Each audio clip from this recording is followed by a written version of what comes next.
じゃあ今日も万博にやってきました。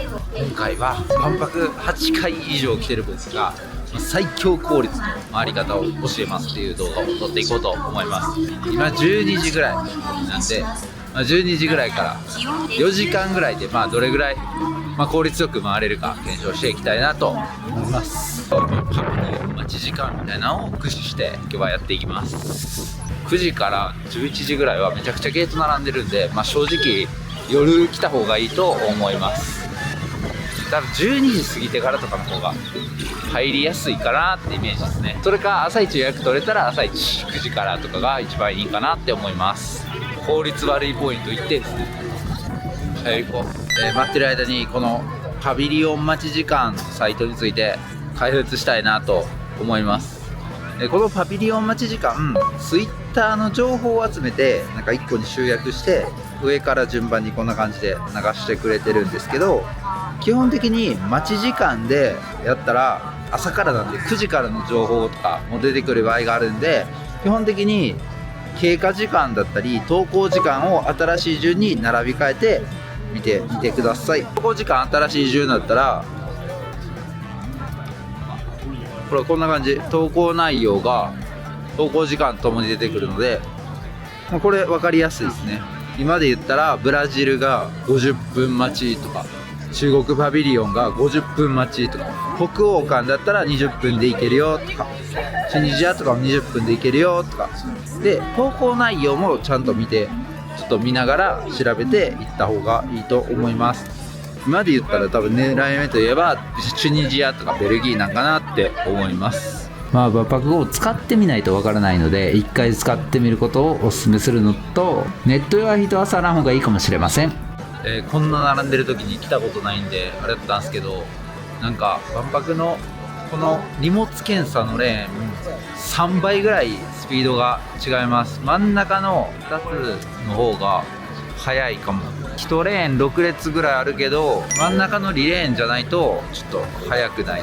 全然 3,4 倍ぐらい差出てますね。並んでた人とかもとっくの塔に入ってその3周ぐらい列回されたぐらいのスピードなんで、ちょっと効率よく楽しむなら真ん中の2レーン先に並んだ方がいいので絶対そうしてください。バリ並んだわ。ゲート外れ引いたらめちゃくちゃ並ぶんでほんまに気をつけてください。めちゃくちゃ並んだということで、気を取り直して効率のいい遊び方やっていきましょう。とりあえず今12時なんですけど、お昼時なんで、やっぱみんなと違う行動した方がいいと思うんで、先にパビリオン回っていきましょう。今ちょっと見えづらいけどトルクメニスタンが30分なんで、僕まだ行ったことないんでトルクメニスタンから来たいと思います。6月4日12時、やば人多いかも。来ましたトルクメニスタン。もう外観だけはもう最高にいいですね。並んでいきますか。来ましたトルクメニスタン。中央アジアに位置する国で、もともとソ連の国の一個だったところで、今も結構入国の審査厳しいようなところです。正直ちょっと僕人生で行ってみたい国の一つなんで、ちょっとパビリオン並べてちょっと嬉しいです。でも実は天然ガス大国で天然ガスで生計を立ててる国みたいなんでいいですね。王様がいっぱいおりそうな国でいいですね。で今でも中国とかロシアみたいにインターネットの制限は禁止されてるような国になってるので、発展っていうのはどうなのかなっていうので、ちょっと正直、現地行ってみたいなって思ってる国です。すごいもん、建物だけ見えますね。あれ今の大統領の顔かな。大統領やけど半分王様みたいな国家やから羨ましくはあるよね。王様男やったら誰でも憧れるんちゃう。ちょうど見た通り30分ぐらいちょうど30分ぐらいで入れたので、あれ言ってたこと正しいなと思います。じゃあちょっと入っていきましょう。トルクメニスタン、今日が30秒で始まるって感じ。トルクメニスタンパビリオン、結論から言うとそんないっぱいこれやこれやって体験や遊びがあるわけじゃないので、面白いと言われればって感じなんですけど、国としての興味がすごい湧くような展示になってました。こういうのにも力入れてるんや、ああいうのにも力入れてるんやっていうのがすごく垣間見えるようなものだったんで、興味ある人は絶対行った方がいいなと思いました。2階に行きました。トルクメニスタンの、歴史やこれからやっていくことだったり文化みたいなものだけ置いてる感じでしたね。とりあえず上行きます。トルクメニスタンパビリオンのレストランにやってきました。見てください、めちゃくちゃ映えそうだし、めっちゃ綺麗ちゃう。お外もあって結構いい感じに食べれそうなとこ多かったんで、ここでちょっとだけ軽食食べていこうと思います。9時ぐらいでちょっとトルクメニスタンの上のレストランうまそうやったんで、そのままお腹空いたしご飯食べていきたいと思います。並びすぎやろ、すっごい並んでる。メニューはカフェメニュー中心で、ご飯はちょっとだけここには書いてないんですけどありました。クチェキと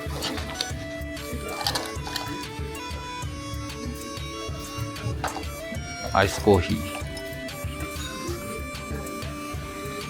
ごま団子の皮みたいな味しますね。なんかほんまにごま団子の皮揚げましたみたいな味してました。蜂蜜しっかり切ってて美味しかった。良かったですね。あと一応お土産屋さんこんな感じでした。そんな感じで終わりです。よかったです。じゃあ次行きましょうか。眩しい。傘持ってきてよかった。シンガポールパビリオン着きました。万博号で一番短かったシンガポールパビリオンにやってきました。結構な列なんですけど、万博号地味に正しくて、シンガポールパビリオンの列めっちゃ早かったんで、ここおすすめです。今から行くシンガポールは大体の人が知ってると思うんですけど、多民族国家で唯一アジア圏で成功した国って言われてる、思ってるよりきっちりした国みたいなイメージがみんなあると思います。で、物価もめっちゃ高い。お酒の値段とかもイスラム教徒の地域が近いのでめっちゃ高いようなイメージで、ほとんど人口が中華系っていうことで、あと法人税が安いぐらい。ウズベキスタンみたいなインパクトはない国なんですけど、短いしインパクトはない国なんですけど、ちょっとどんなパビリオンになってるのか気になるんで見てみたいなと思います。14時17分なんで45分ってことは3時には入れるかな。ちょっとゆっくり待っていきたいと思います。シンガポールパビリオンめっちゃ進むの早いわ。10分ぐらいしか待ってないのにもう近くまで来た。45分は嘘かもしれません。多分20分ぐらいでワンチャン入れるんじゃないかなって思ってます。ちょっと待っていきます。いいね。早っ、めっちゃ早かった。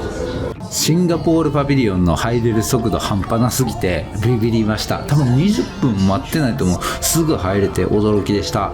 入った瞬間からこういう感じで切り絵とかなんか映像系の演出があって、見やすいような感じで白統一でおしゃれな感じみたいなパビリオンでしたね。この日急いでたんであんまりがっつり説明を読んでないので、これといって印象に残ってるものがないのがちょっとごめんなさい。ただここのブースだけは結構思い出に残ってて、こうやって文字を書いて空に飛ばせるみたいな演出があって、すごい楽しい、よかったみたいな気持ちだけいっぱいありました。これ後付けのアフレコなんですけど、自分のコメントの浅はかさに驚いております。ここでは夢を言葉や絵で表して、上にスクリーンがあったのでそこに飛ばしていこうって言って、夢を叶える一歩って書くことだと思うので、確かにそうだなと思って僕も書いていきました。僕の夢は世界征服、王様になることなんで、世界征服っていうのを書いて飛ばしました。これは真面目に世界平和を望んでるから世界征服って書いてることだけご理解くださいね。世界征服いきます。おー、すごい、来ました。すごいすごい、夢を叶えるパビリオンや。先ほど言った通りこんな感じで上にスクリーンがあって、自分の言葉や絵が上に映し出されるのを待って終了みたいなパビリオンになってました。お、世界征服ある。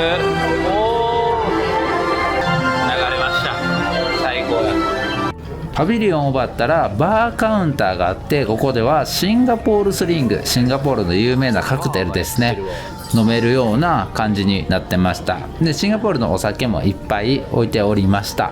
ただ一杯の値段は多分どこよりも高くて2000円超えてくるみたいな感じでしたね。良かったですね。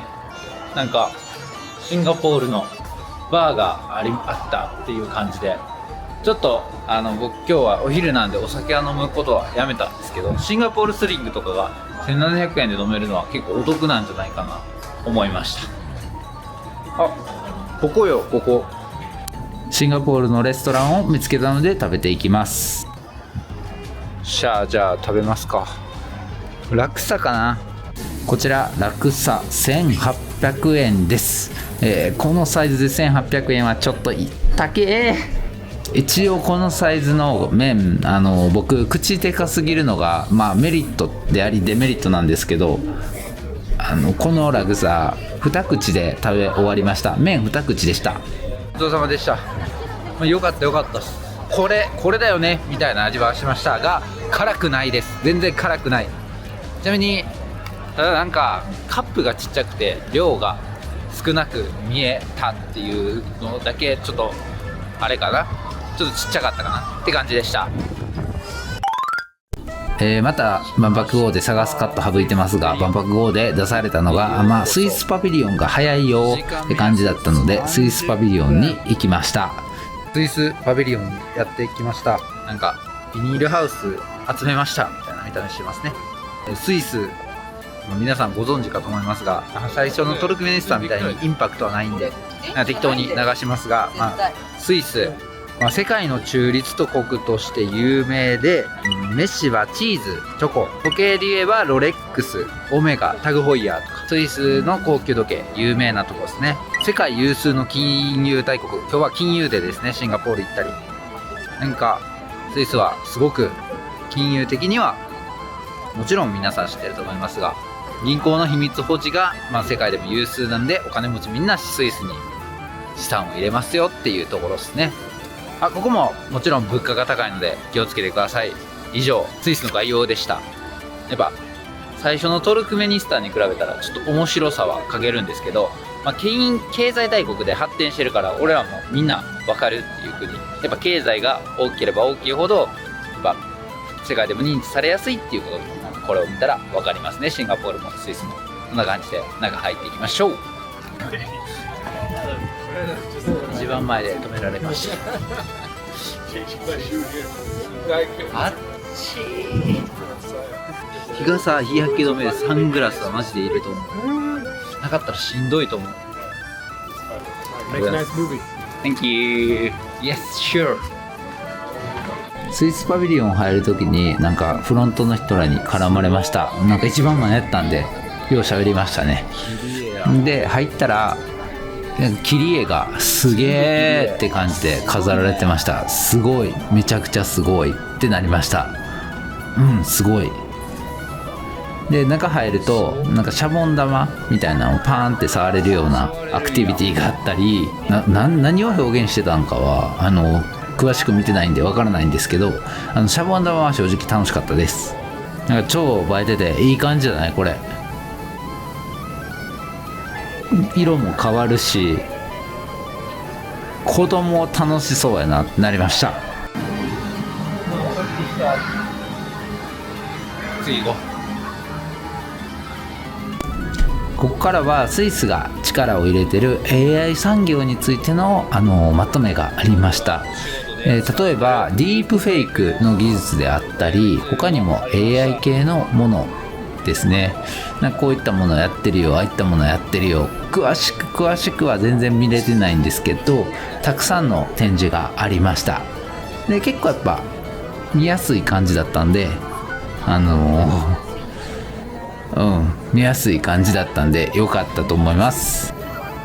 あとスイスパビリオンの建物は SDGs に特化して CO2 の削減がもう一番できてるみたいです。で軽さっていうコンセプトのために設計されたから、なんかビニールハウスいっぱい集めたみたいな外観だったらしいですってここに書いてました。あとハイジ見て終わりでした。可愛いですねハイジ。良かったです。なんかいっぱいありますと。レンタル&リテイル&ハイジカフェショップ。スイスパビリオン見終わりました。結構良かったな。ということで効率よく万博回ったら、3時間ぐらいで3パビリオンとご飯全部食べれることができました。いい結果じゃないかなって感じです。で他にもちょこちょこ寄り道はしたんで、なんだかんだ一番いいルートやったんじゃないかなって思います。で全部のパビリオン結構面白かったし、今回行ったのは、ウズベキスタンとシンガポールと、もう一個なんかスイスの3つ行ったんですけど、どれも結構別に待ち時間が短いから長いからって言っておもろいおもろくないはそんな行ってみないとハマるかハマらないかわからないのと一緒で、そんな感じだと思うので、ぜひ皆さん来てみてください。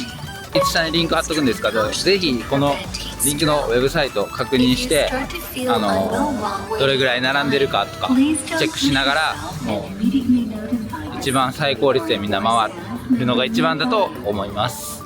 これマジでおすすめやから、もうみんな絶対入れといてほしい。であとは行きたいとこ行くのが正直一番いいので、行きたいとこ行きつつ、時間が余ったらこんな感じでやってもらったらいいんじゃないかなと思います。そんな感じで今日は効率よく万博楽しめました。以上今日の動画はここまで。それではありがとうございました。バイバーイ。